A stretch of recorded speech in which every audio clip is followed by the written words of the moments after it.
Hello students, welcome to Vidya Sarita academy. आज हम एक बहुत ही इंपॉर्टेंट पोर्शन के बारे में पढ़ाई करने के लिए जा रहे हैं जिसका नाम है न्यूक्लिक एसिड्स। आप लोग जानते होंगे, क्लास 8, 9, 10th में पढ़ा होगा कि जो कैरेक्टरिस्टिक्स होते हैं हमारे माता पिता में पाए जाते हैं, वो कैरेक्टरिस्टिक कैसे पास आउट होते हैं उसके नेक्स्ट जनरेशन को। तो उसका रीज़न क्या होता है? सेल में पाया जाता है क्रोमोजोम, और वो क्रोमोजोम आपके हेरिडिटी कैरेक्टरिस्टिक्स को ट्रांसफर करने में हेल्प करता है। अब ये क्रोमोजोम बनता किससे है? तो फर्स्ट ऑफ ऑल यहां पर मैं लिखता हूं क्रोमोजोम। ये क्रोमोजोम आपका बनता है दो चीजों से। कौन सा? सबसे पहला है प्रोटीन और दूसरा है nucleic acid. Protein plus nucleic acid, इन दोनों चीजों को अगर मिला दिया जाए तो आपको मिल जाएगा क्रोमोजोम। अब ये जो क्रोमोजोम होता है, ये क्रोमोजोम आपके बायोलॉजी स्टूडेंट्स के लिए ज़्यादा इंपॉर्टेंट है क्योंकि उनको क्रोमोजोम की स्टडी एज ए बायोलॉजी के लिए करना है। But for the engineering students those are aspiring to get some college in engineering field, तो यहाँ पर उनको क्रोमोजोम्स का उतना स्टडी नहीं चाहिए, बस एक जनरल इंफॉर्मेशन चाहिए कि chromosome is made up of protein and the nucleic acid. और हमें अपना जो पूरा फोकस डालना है वो किसके ऊपर डालना है? न्यूक्लिक एसिड के ऊपर डालना है। अभी देखो, ये न्यूक्लिक एसिड क्या होता है? आप लोगों ने अब तक तो सुना ही होगा कि दो प्रकार के न्यूक्लिक एसिड होते हैं, है ना? एक होता है आरएनए और एक दूसरा होता है डीएनए।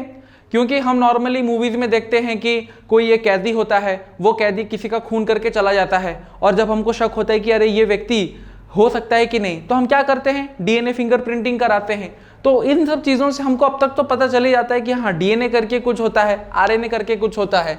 तो मैं यहां लिखता हूं कि nucleic acid are of two type, one is RNA and the another one is known as DNA. अभी देखो, ये जो आरएनए है, इस आरएनए का फुल फॉर्म क्या है? तो ये आरएनए का फुल फॉर्म है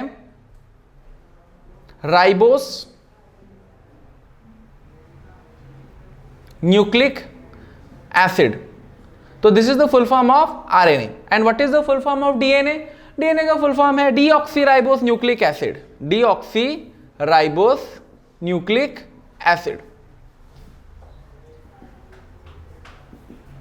तो चलो, यहां तक मैंने आपको एक जनरल इंफॉर्मेशन दे दिया कि ये न्यूक्लिक एसिड्स क्या होते हैं। दो प्रकार के होते हैं, एक हो गया आरएनए और दूसरा हो गया डीएनए। अभी हमारे वीडियोस में आपको ये मॉड्यूल्स सीखने को मिलेंगे। पहला मॉड्यूल क्या है देख सकते हैं, chemical composition of nucleic acid. यानी कि जो न्यूक्लिक एसिड्स होते हैं, चाहे वो डीएनए हो या आरएनए हो, ये बने किससे होते हैं, इनका कंपोजिशन क्या होता है। देखो बच्चों, आपको याद रखना है कि कोई भी न्यूक्लिक एसिड अगर आप ले रहे हैं, तो उसका जो कंपोजिशन होता है वो तीन चीजें होती हैं। पहला कौन सा है? पहला है, आपको याद रखना है, शुगर, चीनी। अब ये वो शुगर नहीं है जो हम दूध में मिलाकर पीते हैं, वो शुगर नहीं है। यहां पर ये जो शुगर लिया गया है, ये शुगर होता है आपका पेंटोस शुगर। इसके बाद हम इस पेंटोस शुगर के बाद एक बेस लेते हैं। बेस मैं बताऊंगा आपको धीरे धीरे करके कि बेस क्या होता है, यहां पर बेस का मीनिंग क्या है। और इसके बाद आप क्या लेते हैं? एक फॉस्फेट ग्रुप लेते हैं, फॉस्फेट ग्रुप। तो ये जो फॉस्फेट ग्रुप आप लेते हैं और बेस और पेंटोस शुगर, इन तीनों को मिला दिया जाए तो कोई भी प्रकार का एक न्यूक्लिक एसिड बनता है। यानी कि आप आरएनए लो या डीएनए लो, उसमें आपको ये तीनों चीजें मिलेंगी ही मिलेंगी। तो मैं आपको एक एक करके बताऊंगा पेंटोस शुगर क्या होता है। अच्छा, ये बेस के नीचे आप ये चीज याद रख लेना कि ये जो बेस हम इस्तेमाल करते हैं वो एक हेट्रोसाइक्लिक कंपाउंड होता है, हेट्रोसाइक्लिक कंपाउंड होता है। एंड एक और एक चीज आपको याद रखना है कि इसमें नाइट्रोजन प्रेजेंट होता है। यानी कि मैं इसको लिख सकता हूं, it is A nitrogen containing heterocyclic compound. तो वो होता है हमारा बेस। ठीक है, तो हमारा जो पहला पोर्शन था कि chemical composition of nucleic acid क्या है, या फिर आपका न्यूक्लिक एसिड किससे बना है, वो यहां पर मैंने मेंशन कर दिया। ठीक है, अभी हम देखते हैं स्ट्रक्चर ऑफ न्यूक्लिक एसिड। आखिर ये न्यूक्लिक एसिड बनता किससे, इसका स्ट्रक्चर कैसा होता है। देखिए, आपको ये चीज याद रखना है कि जो न्यूक्लिक एसिड होते हैं, ये न्यूक्लिक एसिड भी पॉलीमर होते हैं। जैसे हमने स्टार्च के केस में पढ़ा, कार्बोहाइड्रेट के केस में पढ़ा, प्रोटीन के केस में पढ़ा, तो उसी तरीके से यहां पर हम जो न्यूक्लिक एसिड पढ़ रहे हैं ये भी पॉलीमर्स होते हैं। लेकिन ये पॉलीमर्स किसके होते हैं? ये पॉलीमर्स होते हैं न्यूक्लियोटाइड्स के। तो पहला चीज आपको याद रखना है स्ट्रक्चर ऑफ न्यूक्लिक एसिड में कि nucleic acids are polymer of nucleotides. These are polymer of nucleotide. अब आपके मन में एक बड़ा ही सिमिलर क्वेश्चन प्रोड्यूस हो रहा होगा कि आखिर ये न्यूक्लियोटाइड्स क्या होते हैं।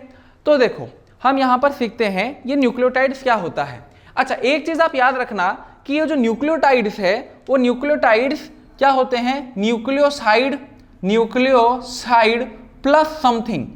जब अगर समथिंग ऐड कर देते हैं न्यूक्लियोसाइड में तो वो क्या बन जाता है, न्यूक्लियोटाइड बन जाता है। और वो न्यूक्लियोटाइड के जब बड़े बड़े पॉलीमर बनते हैं, लंबी चेनें बनती हैं, तो वो आपको क्या मिलती है, न्यूक्लिक एसिड मिलती है। तो अभी हम इसके स्ट्रक्चर के ऊपर ध्यान देते हैं, कैसे इसका स्ट्रक्चर है।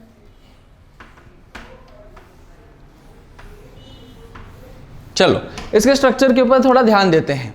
सबसे पहले मैंने आपको बताया था कि कोई भी न्यूक्लिक एसिड आप ले रहे हैं, कोई भी, चाहे वो डीएनए हो या आरएनए हो, वो किससे बना होता है, उसमें एक पेंटोस शुगर रहता ही रहता है, प्लस इसमें आपको क्या मिलेगा, एक फॉस्फेट ग्रुप मिलेगा, प्लस आपको क्या मिलेगा, एक नाइट्रोजन कंटेनिंग हेट्रोसाइक्लिक कंपाउंड मिलेगा और वो होता है बेस। अगर आप यहां पर ले रहे हैं आरएनए, अगर आप आरएनए की बात कर रहे हैं, सपोज जो न्यूक्लिक एसिड आप ले रहे हैं वो क्या है आपका आरएनए, तो वो आरएनए क्या बना होगा, किससे, वो एक पेंटोस शुगर से बना होगा। ठीक है, अब ये जो पेंटोस शुगर इस आरएनए में इस्तेमाल हो रहा है वो कैसा शुगर है आपका, बीटा डी राइबोस शुगर है। यहां पर आपको याद रखना है वो शुगर क्या है, बीटा डी राइबोस, वो शुगर का नाम है बीटा डी राइबोस शुगर। फिर यहां पर आपका इस्तेमाल होगा एक फॉस्फेट ग्रुप। तो ये फॉस्फेट ग्रुप क्या है, दोनों के लिए कॉमन है, चाहे आप डीएनए ले रहे हो या आरएनए ले रहे हो।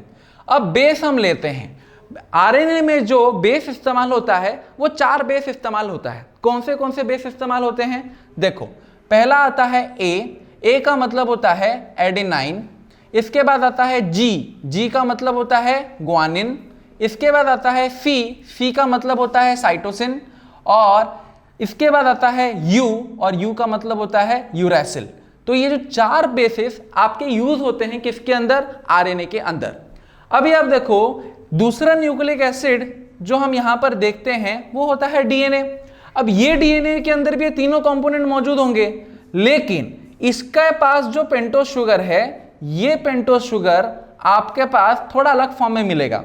देखो इसके नाम में हम डी में क्या लगाते हैं, डीऑक्सीराइबोस। मैं आपको स्ट्रक्चर दिखाऊंगा डीऑक्सीराइबोस क्या होता है। तो इसको हम लिखते हैं बीटा डी टू डीऑक्सीराइबोस। तो ये होता है पेंटोस शुगर जो डीएनए में पाया जाता है। और इसमें क्या मिलेगा आपको, फॉस्फेट ग्रुप मिलेगा। तो ये फॉस्फेट ग्रुप आपका इधर भी कॉमन है। देन आपको यहां पर बेस मिल रहा है, और ये बेस भी आपके पास 4 मिलेंगे। पहला मिलेगा एडिनाइन, जी यहां पर मिलेगा आपको ग्वानिन, फिर आपको मिलेगा साइटोसिन, और लास्ट में आपको मिलेगा यूरेसिल नहीं मिलेगा, बट क्या मिलेगा, थाइमिन। तो ये 4 प्रकार के बेस आपको मिलेंगे किसके अंदर, डीएनए के अंदर। तो मैंने आपको यहां पर स्ट्रक्चर ऑफ न्यूक्लिक एसिड्स तो इस वीडियो में नहीं बताया है, लेकिन मैंने आपको ये चीजें एकदम क्लियर करके बताया है कि ये आरएनए और ये डीएनए किस प्रकार से तीनों चीजों से बने हुए हैं। नेक्स्ट वाले वीडियो में हम आगे की चीजों को पढ़ेंगे।